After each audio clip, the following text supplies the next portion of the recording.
Muy buenas tardes, muy buenos días a todos en función desde el país que nos escuchen.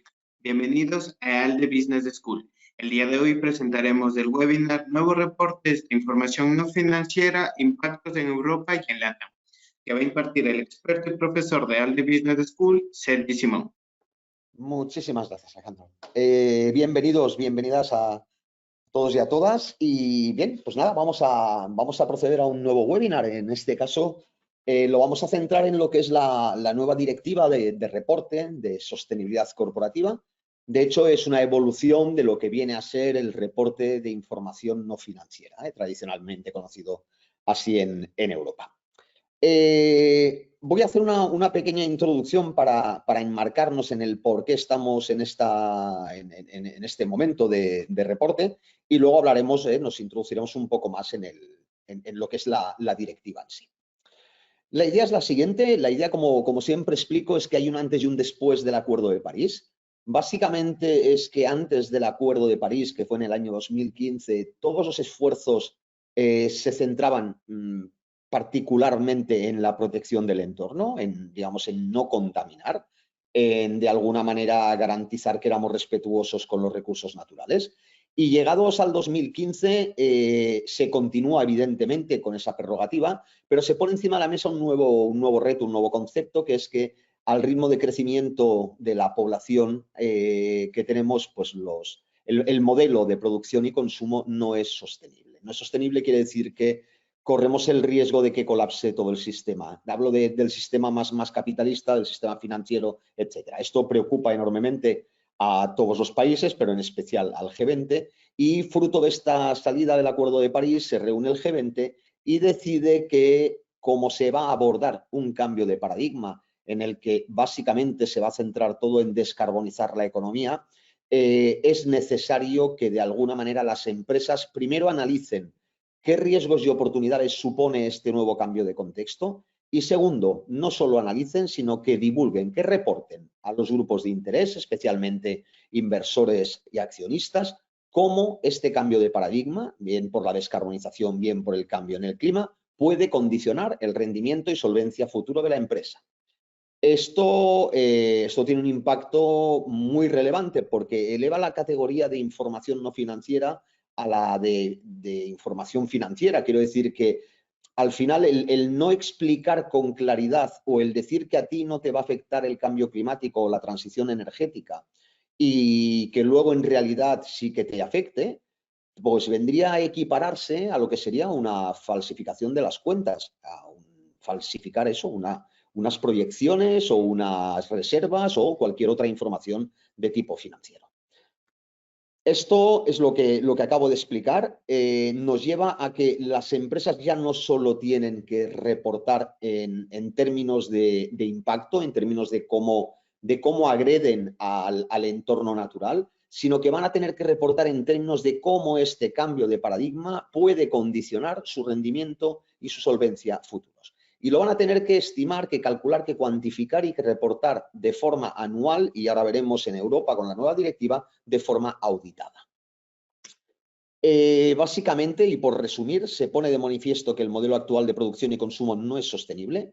El cambio climático se adopta como la principal motivación o justificación, es decir, lo que de alguna manera actúa de palanca de cambio de paradigma es el cambio climático a dos niveles. A nivel de transición a una economía descarbonizada, es decir, desde una perspectiva regulatoria y de mercado en la que se persigue quitar del modelo productivo los combustibles fósiles, o como mínimo reducir el uso de los combustibles fósiles, y por el otro lado el concepto de cambio climático unido al riesgo físico, es decir, es incontestable que está habiendo un cambio en la dinámica climática global del planeta, independientemente de que creamos que la causa es más antropogénica, menos, más de los gases de las térmicas o menos, lo que sí que está claro es que el clima cambia, como ha cambiado toda la vida, por otro lado, en el planeta, y es verdad que cuando hay este tipo de cambios, pues evidentemente los tipos de actividades que se pueden desarrollar o el rendimiento de las diferentes actividades no son los mismos.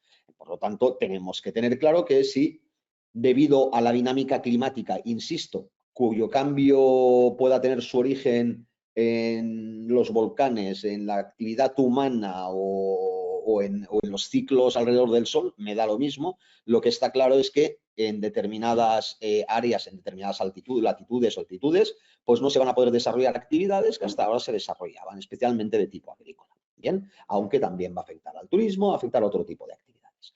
Y junto con este cambio de paradigma asociado a que voy a descarbonizar la economía y voy a vivir en unos climas regionales distintos, lo que se plantea es extender el concepto de objetivos, digamos, globales, objetivos mundiales, objetivos, llamémoslo como queramos, que ya se plantearon en el año 2000. Ahora la gente, el 2030 y el anillito este de los colores y tal, parece todo muy moderno, pero los objetivos del milenio, no sé si alguno de ustedes recordarán, son del año 2000 y son prácticamente los mismos. Realmente son objetivos que se ha planteado la humanidad desde que es humanidad, es decir, bueno, desde que hay un desarrollo y una conciencia de humanidad como colectivo, que es pues, erradicar la pobreza, el garantizar el acceso a la educación, a la vivienda, la igualdad, la paz, las alianzas, nada que no se hubiera planteado antes, ¿verdad? Que la protección del entorno, la no contaminación, los recursos hídricos, el cambio climático, ¿de acuerdo? Entonces,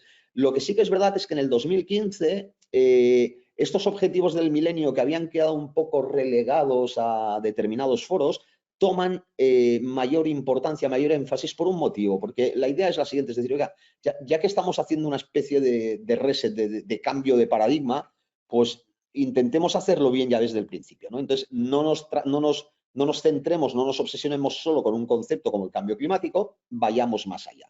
El problema está en cómo se está luego trasladando esto a la sociedad, cómo se ha politizado, cómo se ha ideologizado todo este concepto. Pero bueno, esto ya entraremos si acaso más adelante. Hoy vamos a ir a un plano más técnico.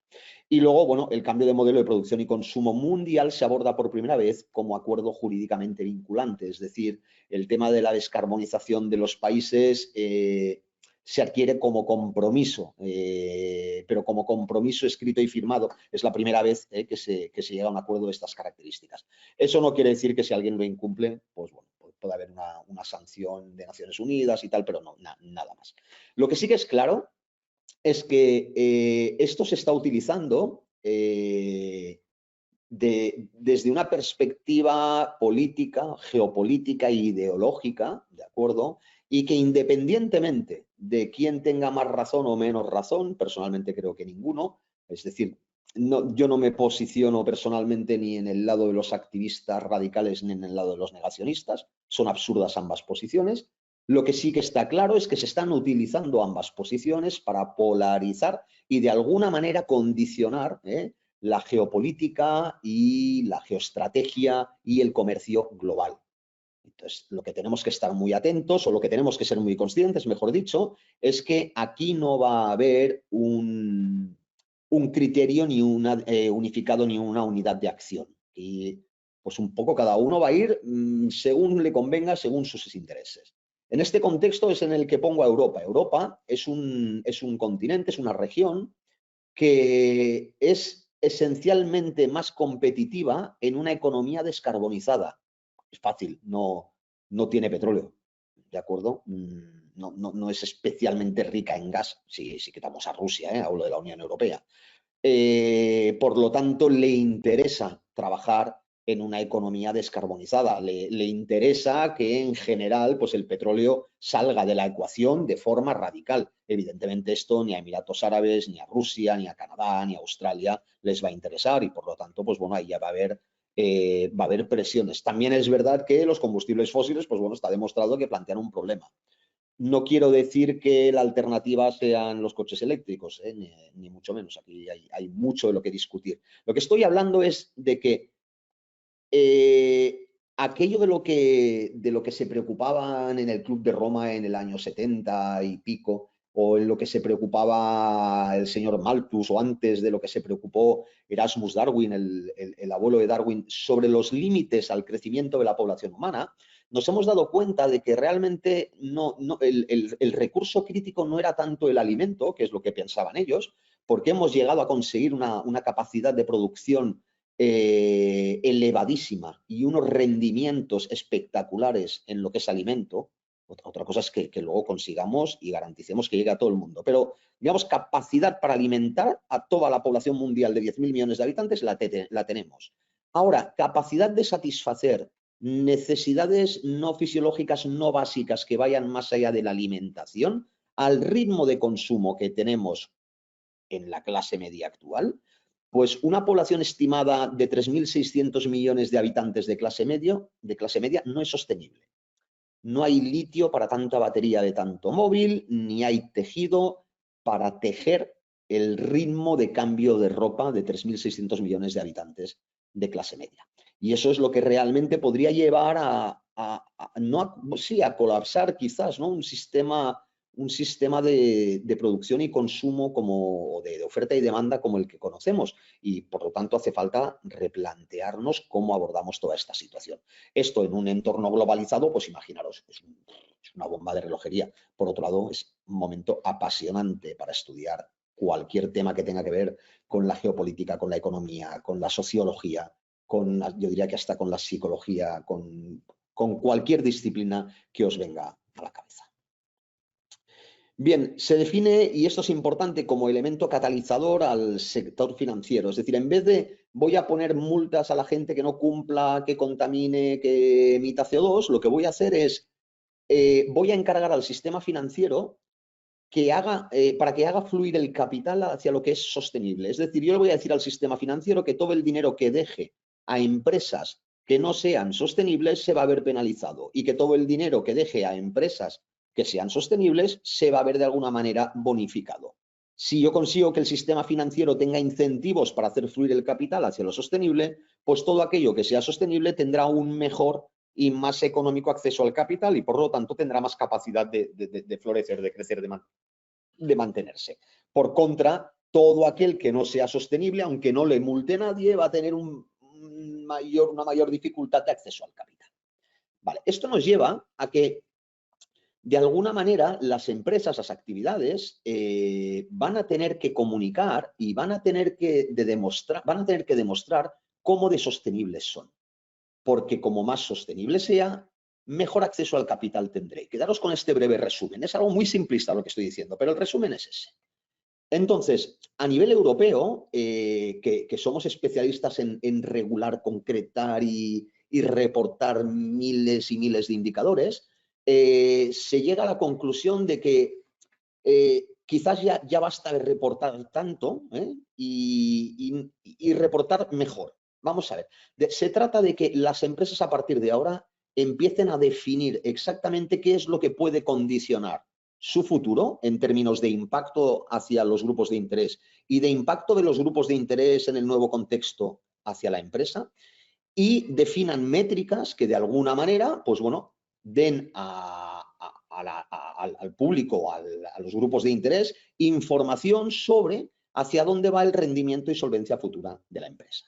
Esto nos lleva, voy a saltar aquí unas cuantas slides, nos lleva a la Directiva sobre Información Corporativa en materia de sostenibilidad, o Directiva de Reporte de Sostenibilidad Corporativa.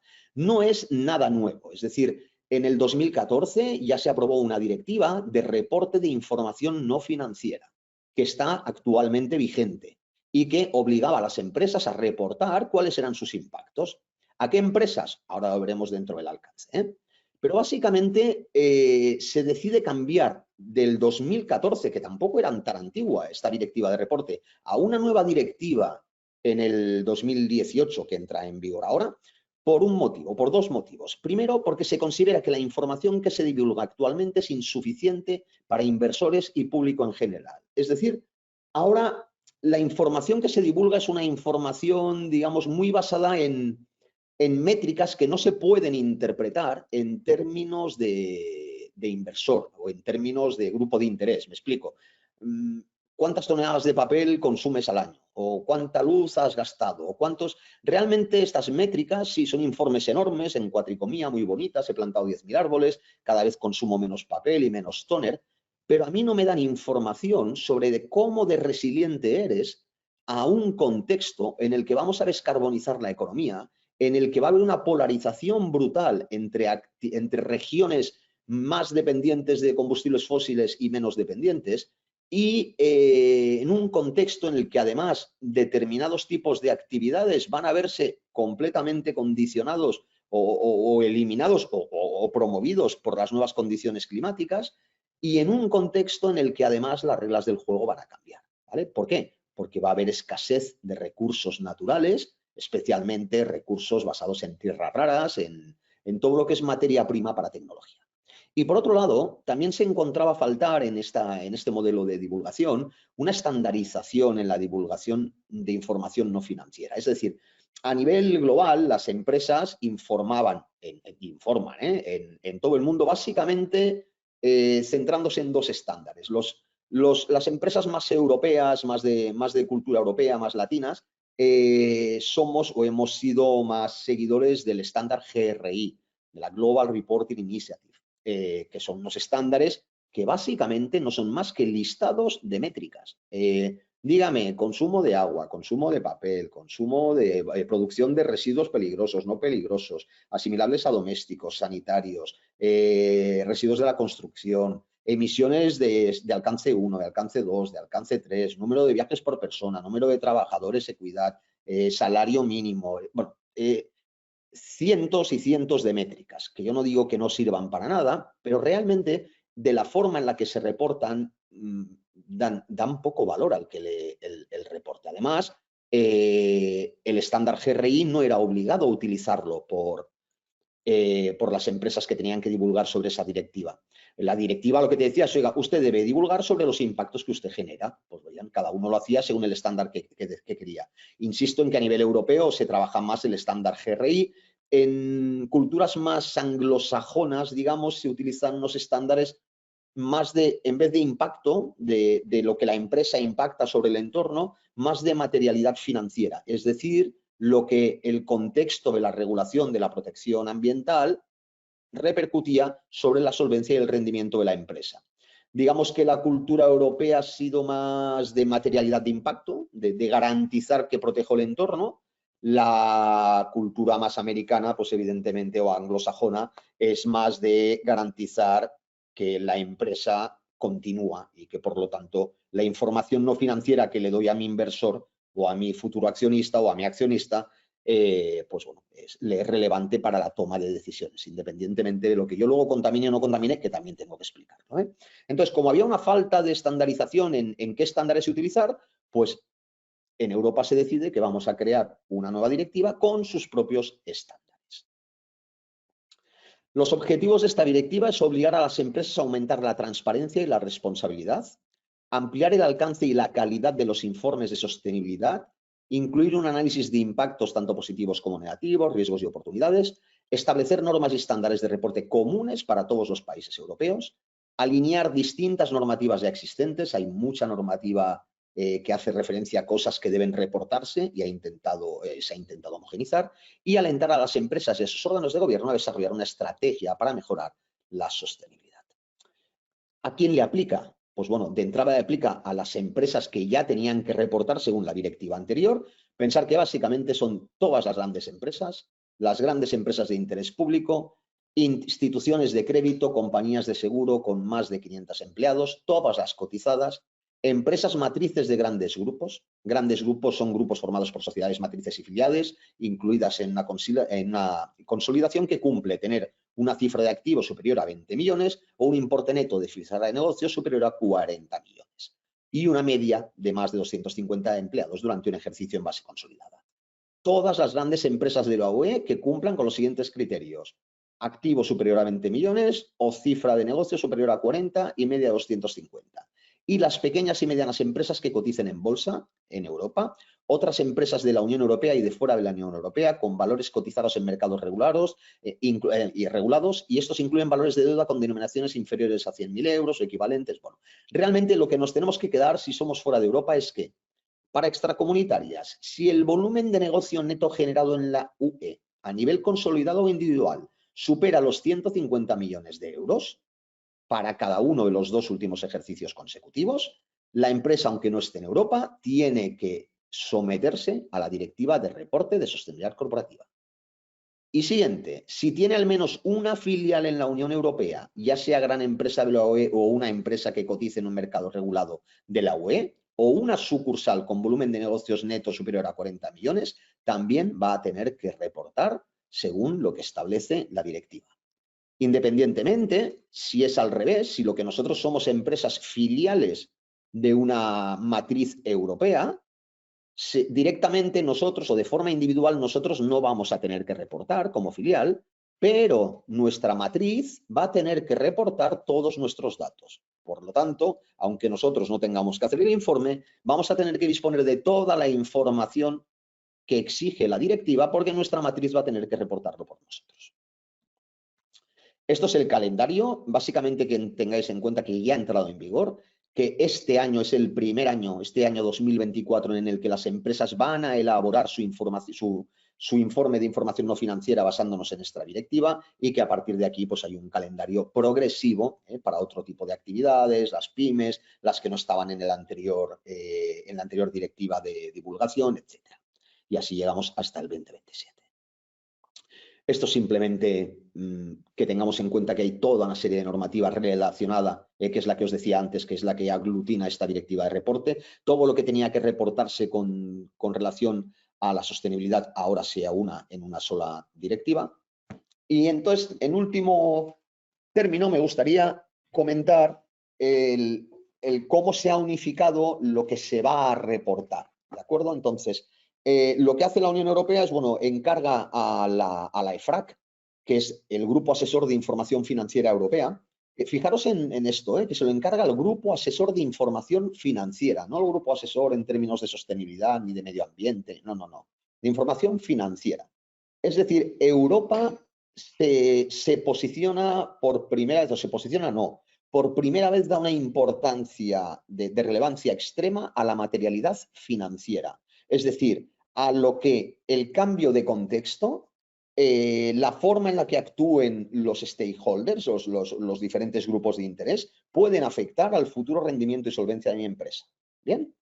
Entonces, lo que hace la EFRAG, este Grupo Asesor de Información Financiera Europea, es crear unos estándares de reporte que al final no dejan de ser una unificación de los estándares de impacto de toda la vida del Global Reporting Initiative junto con los estándares de materialidad financiera del IFRS. Es decir, en materialidad financiera me refiero a cómo la protección del entorno, la regulación de la protección del entorno podría condicionar el futuro rendimiento o solvencia de las empresas. Entonces, lo que hace EFRAG realmente es construir un set de normas, de estándares, que cubren todos los aspectos de la sostenibilidad, es decir, el ámbito ambiental, como environment, como el ámbito social, como social, y el ámbito de gobernanza, como governance, y crea diferentes paquetes de estándares.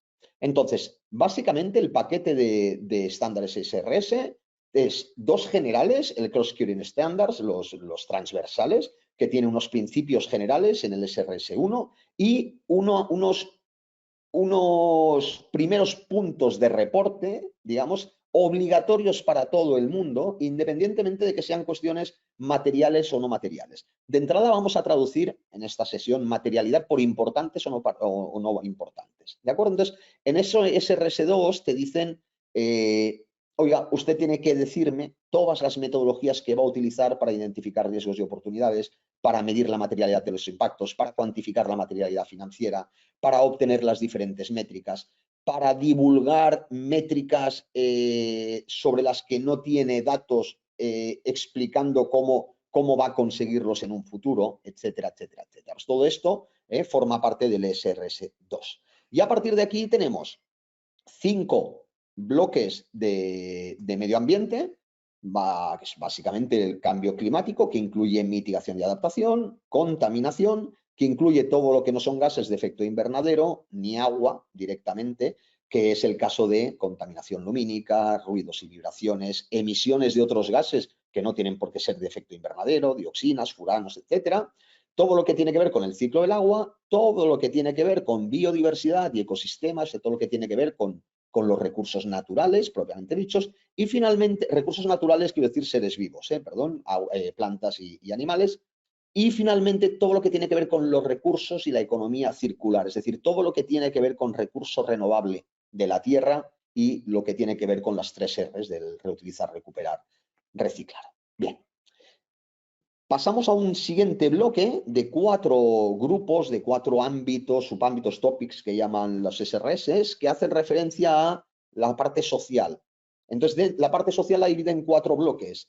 Usted va a tener que informar sobre su propia fuerza de trabajo, sobre la fuerza de trabajo de su cadena de valor, sobre las comunidades afectadas y sobre los consumidores y usuarios finales.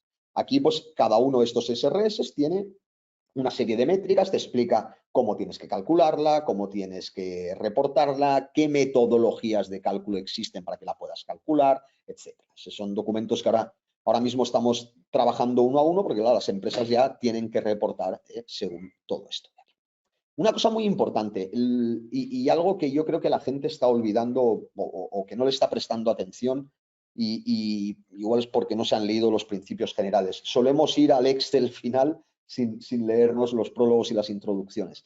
A ver, lo que te está diciendo los SRS y especialmente la directiva es que dejemos de reportar por reportar y centrémonos solo en aquello que es importante. Aquello que es importante es aquello que vamos a considerar material. Si no tenemos una buena metodología de análisis de doble materialidad, de materialidad de impactos, de empresa hacia afuera y de materialidad financiera de fuera hacia adentro, difícilmente vamos a poder reportar lo que realmente es importante.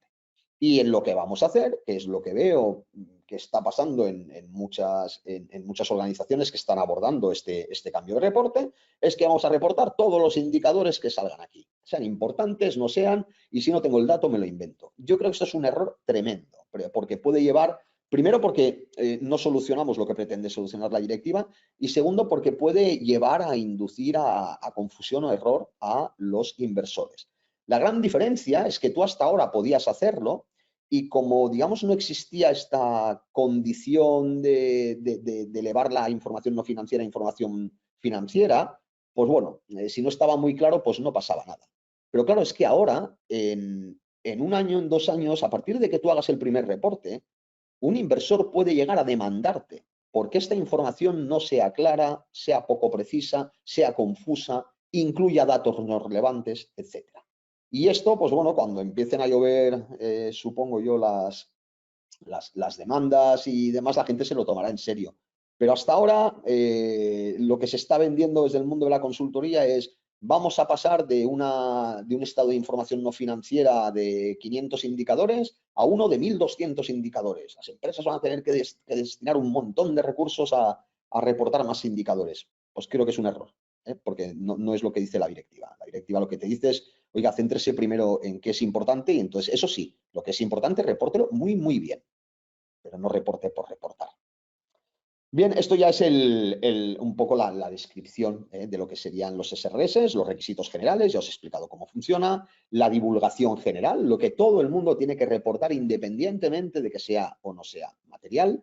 Y finalmente, pues bueno, a partir, esto es el índice, categorías según las normas, las características, el concepto de doble materialidad, la diligencia de vida, el concepto de cadena de valor, los horizontes temporales, y toda una serie de explicaciones de cómo tengo que considerar la información a reportar. Uno de los puntos más críticos que están considerándose por las empresas europeas es el tema del concepto de la cadena de valor. Porque, claro, en la cadena de valor, una cosa es reportar las condiciones de mis trabajadores en términos de equidad, igualdad, prevención de riesgos laborales, techo de cristal, brecha salarial aquí en España, Alemania o Francia. Y otra cosa es tener que reportar cómo estoy auditando esto a mis proveedores en China, Vietnam o Taiwán. Esto realmente es un problema. De hecho, paralelo a esto, se tenía que haber aprobado, se aprobó, ¿no? Se tenía que haber entrado en vigor una directiva de diligencia de vida que incorporaba todo este concepto de la cadena de valor a las empresas europeas y de momento se ha paralizado. Se ha paralizado porque entenderán todos ustedes el motivo. Pero que se haya paralizado no quiere decir que no se vaya a hacer, simplemente quiere decir que, bueno, retrasamos un poco más la agonía para determinadas empresas. Lo que se les da es un pelín más de tiempo para que se pongan las pilas. Eso, evidentemente, pues va a afectar a toda la cadena de valor.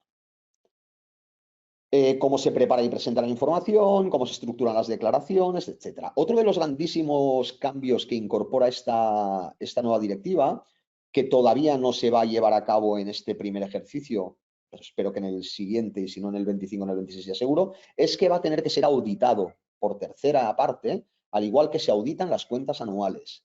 Y la responsabilidad de esa tercera parte, ese auditor, va a ser la misma que para con las cuentas anuales. Entonces, no va a ser tan sencillo, no va a ser una verificación de datos, va a ser una auditoría. ¿Bien?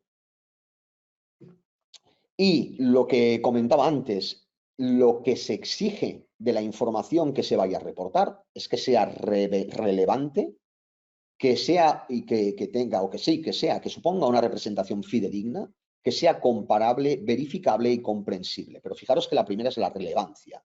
Información que tenga una influencia sustantiva en las valoraciones y decisiones de los usuarios de los informes de sostenibilidad bajo un enfoque de doble materialidad. Yo no, porque no es mi objeto, pero si no, me pondría a denunciar toda la información vaga que no sirve para nada, que es poco relevante y que solo hace que llenar páginas y páginas y páginas para decir que he presentado un estado de información no financiera de 400 páginas. Totalmente, no es que sea absurdo, es que me lleva, no, eso no es transparencia, eso incentiva la confusión, la poca claridad, la poca comparabilidad, lo poco fidedigno de lo que representa y evidentemente la imposible comprensibilidad. Bien, y a partir de aquí tenemos unos SRS2 que te explican, pues bueno, las bases para la preparación, y luego ya entramos en los 4 grandes ámbitos, que estos coinciden también con lo que es la Task Force on Climate Financial Disclosure, que es un grupo de trabajo que dice cómo las empresas tienen que divulgar el impacto que el cambio climático tendrá en su rendimiento, y que siempre se estructuran estos 4, y que igualmente, mejor dicho, se estructuran estos 4 ámbitos. En el ámbito de gobernanza, como la gran esfera, pasando por la estrategia, por la gestión de impacto, riesgo y oportunidad y por las métricas y objetivos. La misma estructura de la Task Force, veréis que aquí también hay una tabla cruzada de las recomendaciones de la Task Force con las SRS, es lo que se plantea aquí. Y finalmente, bueno, que sepáis lo que ya os he comentado, hay 5 bloques de métricas y de ámbito de divulgación ambiental: cambio climático, contaminación, agua, biodiversidad y economía circular. Para cada uno de ellos tiene sus objetivos, sus requisitos mínimos de información y la metodología, aspectos prácticos de cómo obtener cada una de las métricas. Y a partir de aquí veréis que, bueno, os muestro que es realmente no compleja, pero sí que extensa las recomendaciones para cada uno de ellos. Por ejemplo, consumo de energía e intensidad energética combinada. Te dice, tendrás que dar información sobre el consumo de energía, datos sobre consumo absoluto de energía de la empresa, la mejora de la eficiencia energética y la participación de renovables. Se incluirá el consumo total de energía de la siguiente manera. A. El consumo total de energía de fuentes no renovables desglosado por combustible de carbono y carbón. Bueno, imaginaros la cantidad de información que hay aquí.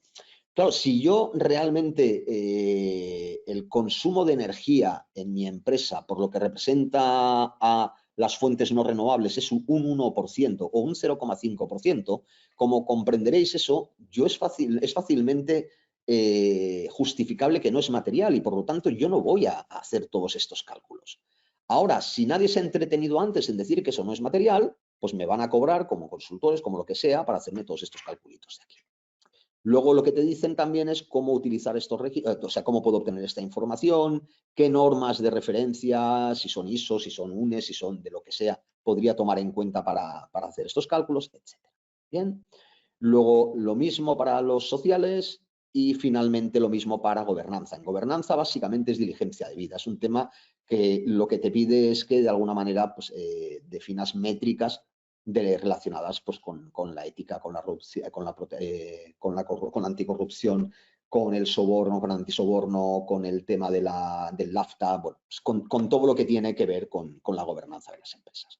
Y hasta aquí la rápida ponencia sobre lo que es esta directiva.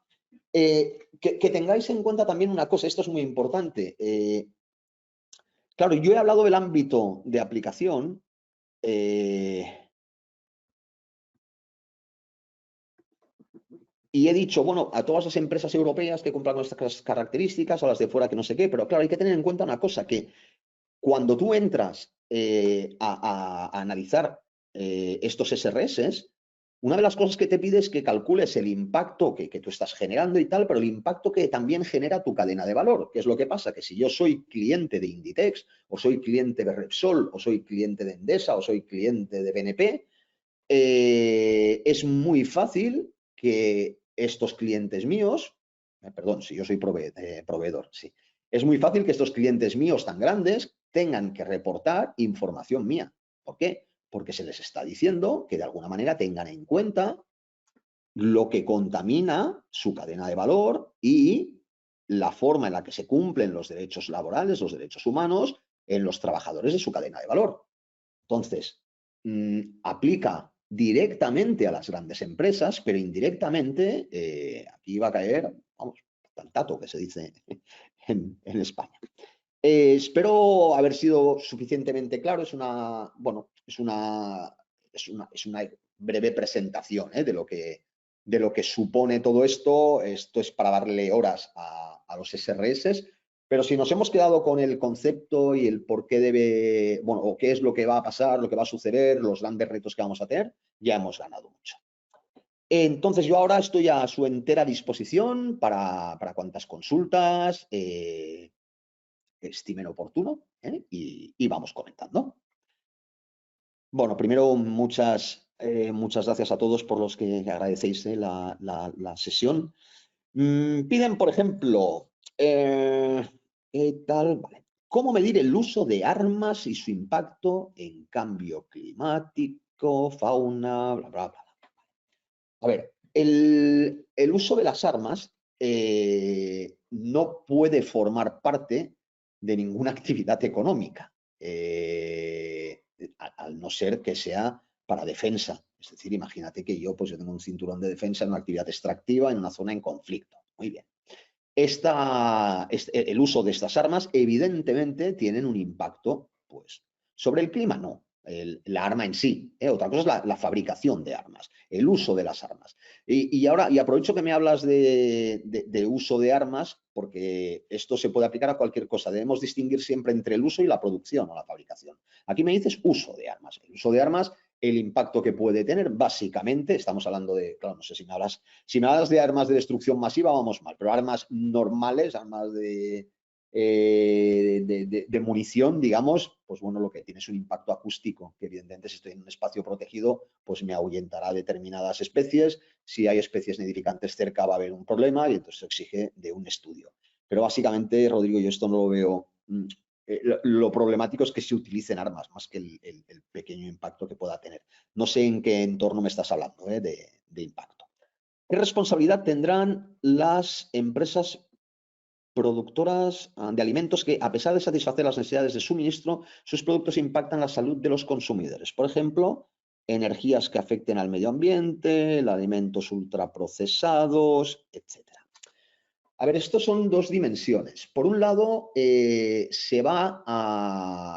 vamos a hablar de lo poco saludable. Lo poco saludable ya se está fiscalizando. El caso más claro es el azúcar. El azúcar en Europa, los refrescos azucarados, cualquier cosa que lleve azúcar vale mucho más por una cuestión de salud. ¿De acuerdo? Entonces hay un impuesto al azúcar en los refrescos. Eso pasará también con el palmítico o con aceite de palma en los procesados, ¿de acuerdo? Se va a fiscalizar y va a ser evidentemente más caro. El problema es que producir, aunque tú le metas impuestos estos, pues producir este tipo de refrescos, este tipo de alimentos procesados siempre es mucho más barato. Esto por un lado. Por otro lado, lo que sí que va a tener un impacto, y especialmente en Latinoamérica, que lo enlazo con otra pregunta, es que Europa está teniendo ahora digamos, un problema con su agricultura, con su ganadería. Es decir, los agricultores y ganaderos europeos están diciendo, oiga, vamos a ver, usted me está haciendo cumplir aquí. Piensen que en Cataluña, por ejemplo, donde vivo yo, un agricultor medio o un ganadero medio tiene hasta 14 ventanillas distintas de trámites relacionados con aspectos de protección ambiental. Destina, el otro día hablaban, un 16% de su tiempo productivo a temas administrativos que garantizan el cumplimiento de la normativa ambiental. No pueden regar con agua que no esté garantizada, que es apta para el uso agrícola. No pueden utilizar la mayoría de pesticidas que se utilizan fuera de Europa. No pueden utilizar determinada carga ya me saldrá, es que me sale en catalán, me tendrían que disculpar, a veces llevo un cruce de lenguas, de abonos ahora. No pueden nitrificar el campo hasta unas concentraciones que puedan afectar al acuífero. Entonces, ¿qué pasa? Que todos los agricultores de aquí han dicho, ya, vamos a ver, está muy bien que me haga cumplir a mí, pero claro, si todo lo que entra de fuera de Europa no lo están cumpliendo, aquí tenemos un problema. Entonces, lo que ha hecho Europa es decir, bueno, es verdad, tienen razón. Ya no solo los agricultores, sino el resto de empresas. Lo primero que se está trabajando, lo primero que se trabajó, perdón, fue una directiva de ajuste de carbón en frontera. ¿Qué quiere decir? Que si yo traigo cemento de fuera de Europa, le pregunto a la empresa que lo trae cuánto CO2 ha emitido, lo comparo con el CO2 que se emite en Europa y esa diferencia me la tienen que pagar una especie de arancel. Lo estoy simplificando mucho. Por ejemplo, ahora, a partir de diciembre de este año 2024, cualquier producto que venga de fuera de la Unión Europea, de países que la Unión Europea ha listado como en riesgo de deforestación, que sean, por ejemplo, productos como café, palma, caña de azúcar, madera, corcho. Hay toda una lista que no te la acabas, y ganadería a punta pala. Todo ese producto, si no entra con un certificado de diligencia debida, de que no se ha cortado ni un solo árbol para poder realizar esa producción, no va a poder entrar en Europa. Esto va a cambiar mucho las reglas del juego y las condiciones del mercado, porque bueno, la producción de hoy no pasa nada, pero claro, si yo tengo pensado crecer y solo puedo crecer cortando árboles, tengo un problema. Si yo tengo un problema si quiero seguir vendiendo a Europa, evidentemente. Esto cada vez va a ir a más. ¿Por qué? Pues bueno, pues por un puro proteccionismo, es lo que decíamos. Tú no puedes por un hecho de proteger el entorno, perder ventaja o hacer perder ventaja competitiva a las empresas de tu región. Entonces, las empresas de tu región se levantan y por lo tanto tú vas a tener que ajustar en frontera esas diferencias. Me pregunta Rodrigo cuál es mi pensamiento con respecto a la contabilidad tridimensional, que precisamente aborda otra clase de informes. A ver, yo lo que pienso personalmente es que si se hace lo que propone la directiva europea, realmente estamos haciendo una contabilidad tridimensional. Lo que pasa es que estamos confundiendo, todo el mundo, insisto, todo el mundo está confundiendo lo importante con lo reportable. Yo ahora estoy viendo una especial obsesión en Latinoamérica por el cambio climático, el CO2, la transición energética, las renovables. Es decir, vamos a ver, la sostenibilidad son tres patas. La sostenibilidad son gobernanza, sociedad y medio ambiente. ¿Vale? Entonces, por mucho que queramos proteger el medio ambiente, sin gobernanza y desarrollo socioeconómico no lo vamos a conseguir. Y esto es una percepción muy personal mía. Yo siempre digo que la S es la cenicienta de la ESG, para Latinoamérica, es la hermana pobre con potencial. Entonces, lo que no podemos pretender es ser los más verdes del planeta cuando realmente no hemos solucionado la corrupción y el desarrollo socioeconómico. Pero no hablo de Latinoamérica, aquí en España nos pasaría algo similar. ¿Cuál es el país más verde y más limpio de Europa? Pues Suiza. ¿Y el más rico? Pues también. Es que es muy fácil ser limpio y verde cuando se tiene mucho dinero. ¿Cuáles son los barrios? Piensen en cualquiera de sus países, en cualquiera de sus ciudades. ¿Cuáles son los barrios más limpios, más verdes, con mejores, con calles más limpias? Seguro que donde hay más dinero. Entonces, la contabilidad tridimensional, lo que es el triple capital vital, lo que te dice es que al final toda actividad económica o no económica, toda actividad es el resultado de un rendimiento, entendiendo el rendimiento como un balance, entradas menos salidas. Tradicionalmente ese balance se hacía en términos exclusivamente económicos, ingresos menos gastos. Si me daba beneficio, para adelante. Y si no me daba, tengo que recortar. O vendo más o gasto menos. Inicialmente, a principios del siglo XX, era un balance de ingresos menos gastos sin restricciones. ¿Qué quería decir? Que no tenía gastos. Todos eran esclavos para trabajar. Pues era muy fácil. Y los ingresos, si no me compraba, le pegaba 2 tiros a quien fuera. Entonces, maximizaba esa función. Perdonadme que sea tan exagerado, es por poner ejemplos un poco sarcásticos. Maximizaba esa función de una sola variable, que era el rendimiento, ingresos menos gastos, de una forma muy sencilla, pues explotando al máximo de personas y vendiendo lo máximo de caro y con la máxima usura posible. Muy bien.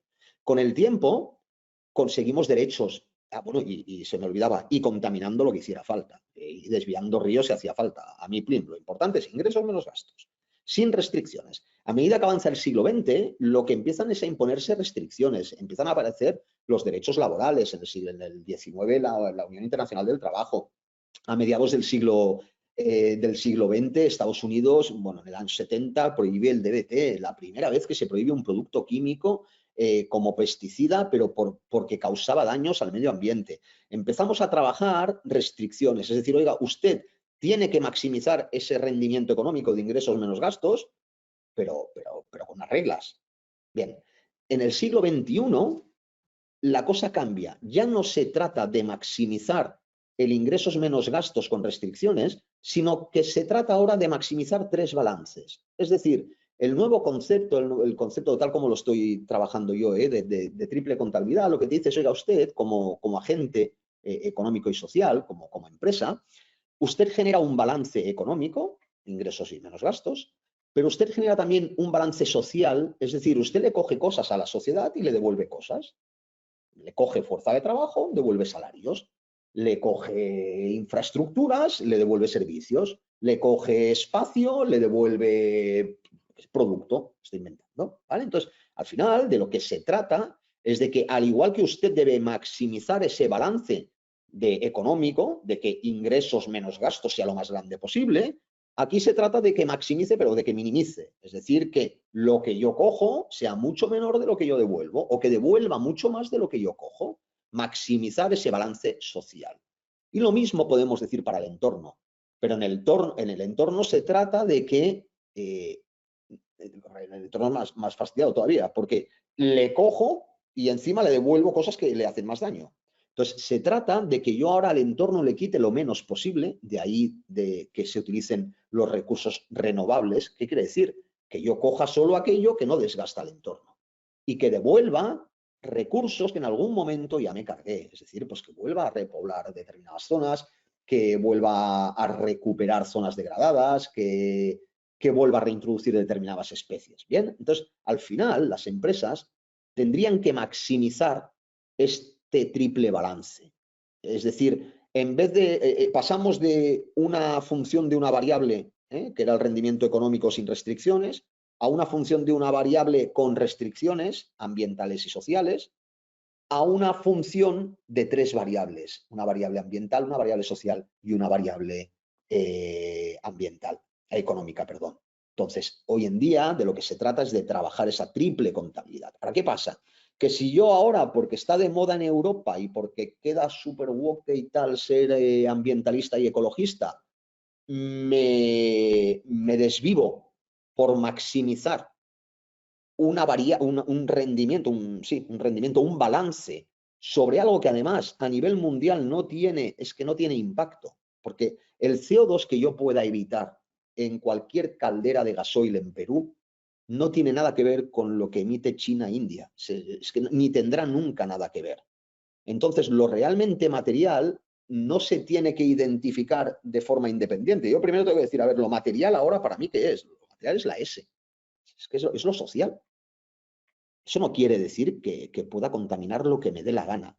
Lo que sí que quiere decir es que yo no sacrificaría puestos de trabajo por toneladas de CO2, cuando las toneladas de CO2 de mi país suponen el 0,00001% de las toneladas mundiales.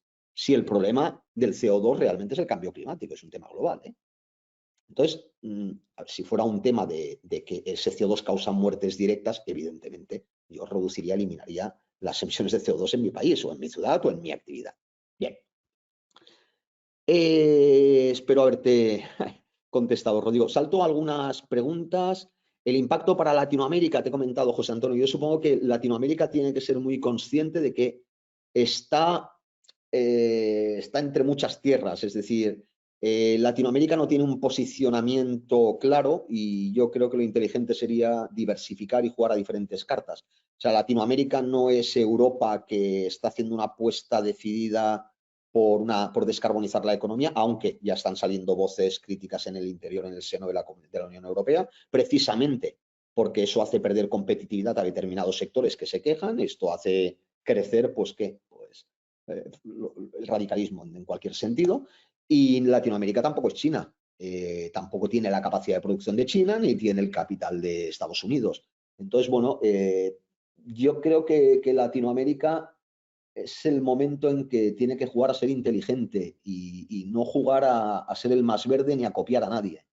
Yo creo que es el momento en que Latinoamérica debería tener su propia estrategia, pero es una percepción personal mía. Me pregunta Monse, ¿cómo los SRS se conectarán con la ciberseguridad, riesgo cibernético? Sí, mira, muy buena pregunta, Monse. Toda la parte de ciberseguridad, de protección de datos personales, de todo lo que te viene que ver con ciberataques, etcétera, está dentro de la gobernanza.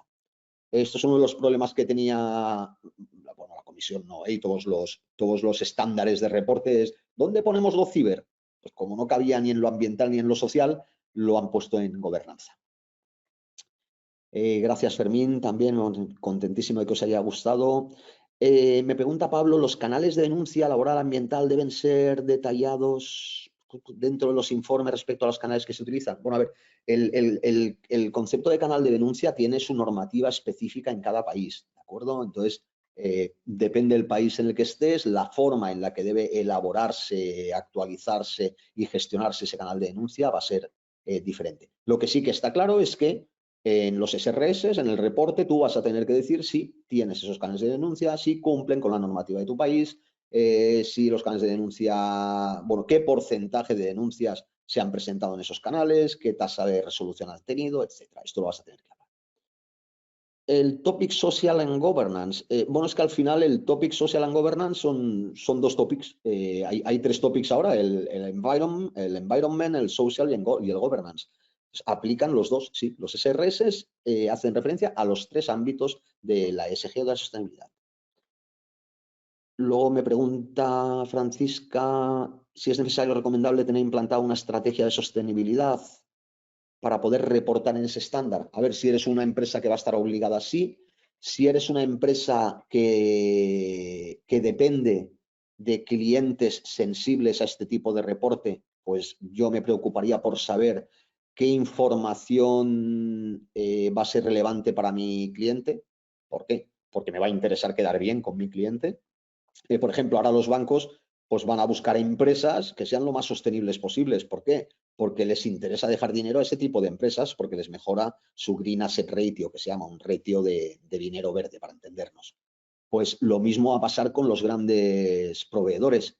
Inditex no va a eliminar todos sus proveedores de China, pero va a coger a aquel que haya firmado algún compromiso de derechos humanos seguro. Entonces, al final, no va a ser de un día para otro, pero todos estos indicadores van a ser indicadores, estas métricas van a ser métricas de selección, lo que llamo yo factores de presión selectiva. ¿Vale? Van a hacer que tú te pongas en mejor posición o no. Pues tú tienes que saber qué es lo que realmente le interesa a tu cliente de ti por lo que respecta a la sostenibilidad. ¿Y cómo puedes utilizar esto para decirle a tu cliente, oye, mira, soy igual un pelín más caro que mi competidor, pero estos son mis ratios, este es mi informe y yo tengo esta estrategia para descarbonizar mi actividad? El cliente dirá, hostia, pues me interesas tú. Porque a la larga el CO2 de sus proveedores lo va a tener que compensar él o va a tener que dar explicaciones de ello. La evaluación de impacto ambiental, pregunta Jenny, que cuantifica los impactos significativos de un proyecto, una empresa en operación, debería ser ampliada para cubrir el enfoque para lo que... A ver, no tenemos que confundir. Y es muy fácil que se confunda. Vamos a ver, los estudios o la evaluación de impacto ambiental son procesos, que es un conjunto, digamos, de estudios y de informes que se hacen antes de ejecutar una obra o de iniciar una actividad. El propósito de una evaluación de impacto ambiental es qué pasará si, y poner todas las medidas posibles para que en el momento en que se ejecute no cause daños. ¿Bien? Eso es solo para proyectos que no se han ejecutado o para ampliaciones de futuros proyectos. Eso no quiere decir que cuando yo hago un estudio de impacto ambiental para pasar un proceso de evaluación ambiental, pues no recoja mucha información que luego me va a ser muy útil para lo que es todo el reporte de información no financiera. Pero son cosas distintas. Una cosa es el impacto que genero al construir mi empresa, pues yo qué sé, cuántos árboles tengo que cortar para montar la fábrica o para construir la carretera, cuántas especies animales se van a ver desplazadas, cuánto ruido voy a generar cuando eso esté en marcha, ¿vale? Eso es la evaluación de impacto ambiental. Entonces, esa evaluación de impacto ambiental se somete a evaluación, valga la redundancia, y se diga, pues usted no puede causar todos estos daños, tiene que tomar estas medidas correctas. Y una vez usted ya esté trabajando, usted tendrá que trabajar bajo unas condiciones, bajo un cumplimiento normativo.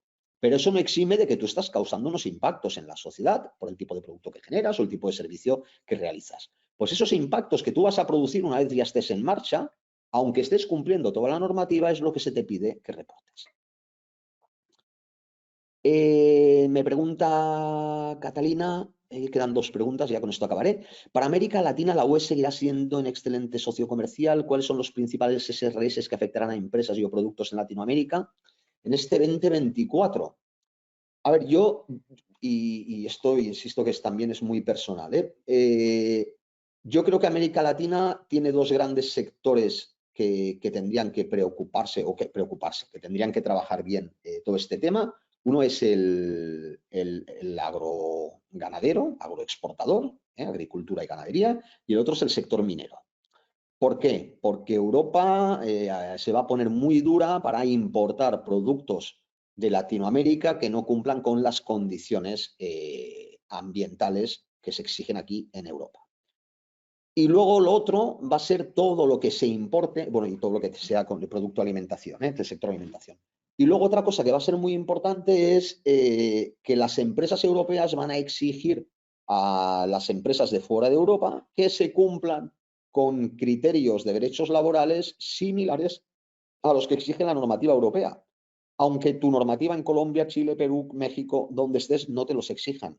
¿Por qué? Insisto, porque las empresas de aquí van a tener que justificar que no solo sus trabajadores, sino que también los trabajadores de su cadena de valor están amparados por esos derechos laborales.